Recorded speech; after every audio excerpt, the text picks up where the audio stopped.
லக்னத்திற்கு 11ஆம் அதிபதியான லாபஸ்தானாதிபதி 6ஆம் இடத்தில் இருந்தால் தாய் மாமனால் நன்மைகளை பெற்றுத்தரும். செய்யும் தொழிலில் கடன்களை ஏற்படுத்தும்.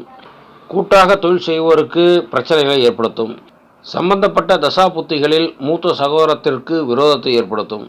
சிலருக்கு உடன் பிறந்தோரை எதிரியாகவே பாவிக்க வைக்கும். மறைமுகமான வருமானங்களை பெற்றுத்தரும். தேவையற்ற பிரச்சனைகள் வந்து சேரும். சிலரை கோர்ட் கேஸ் என அலைய வைக்கும். சிலரை தாம் சம்பாதித்த பணத்தை வட்டிக்கு கட்டுவதற்கும் வைத்திய செலவிற்கும் செலவழிக்கும். இந்த 11ஆம் அதிபதி 6ஆம் இடத்தில் வலுப்பெற்று இருந்தால் மாமன் வழியில் தனவரவும் பணவரவும் உண்டு.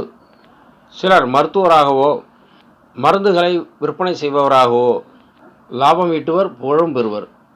சிலர் கடன் வாங்கி தொழில் செய்து அதில் லாபம் ஈட்டுவர். இந்த 6ஆம் இடத்தில் 11ஆம் அதிபதி கெட நேர்ந்தால், அதாவது நீசம், பகை, அஸ்தங்கம் அடைந்தால் கடனாளி ஆக்க வைக்கும். எவ்வளவுதான் பணம் வந்தாலும் அதனை தாண்டிய வகையில் செலவுகளை வைக்கும். இவை பொதுவான பலன்களே.